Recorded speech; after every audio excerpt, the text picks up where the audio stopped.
کی کوئی الحمدللہ حقیقت نہیں ہے۔ کسی نے ایک سوال کیا واٹ از دا بیسٹ عبادہ ان لیلۃ القدر، لیلۃ القدر میں سب سے اچھی عبادت کیا ہوں گی؟ تو میں کہوں گا لیلۃ القدر میں سب سے اچھی عبادت یہ ہے کہ آپ پہلے تو لیلۃ القدر میں قیام کرے، رات کی نماز پڑھے، تلاوت قرآن کرے،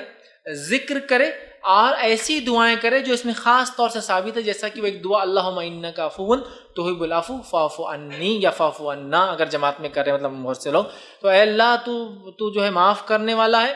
اور میرے گناہوں کو تو مکمل طور سے معاف کر دے۔ اللہم انک عفو، تو معاف کرنے والا، تحب العفو، اور تو عفو محبت کرتا ہے، معاف کرنے سے محبت درگزر کرتا ہے، معافی دیتا ہے، فاعف عنی، تو مجھے معاف کر دیتا۔ یہ دعا کثرت سے کیجیے، اس کے علاوہ اور بھی ذکر ہے وہ کثرت سے کیجیے، قیام کیجیے رات میں اور تلاوت قرآن کیجیے، اور یاد رکھیے قیام جو شب قدر ہے وہ 21 رمضان، 23 رمضان، 25 رمضان، 27 رمضان اور 29 رمضان میں سے کوئی ایک رات ہے، اور رات شروع ہوتی ہے مغرب سے لے کر فجر تک۔ تو الحمدللہ مغرب ہو رہی ہے آج کل ہمارے علاقے میں 7:15 بجے، 7:15 سے لے کر صبح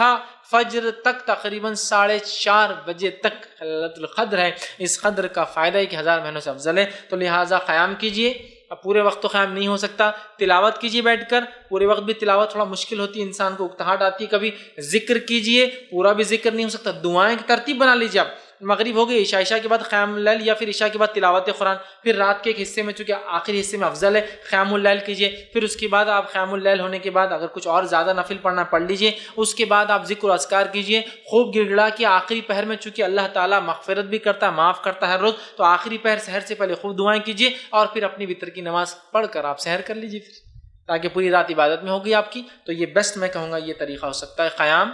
تلاوت قرآن،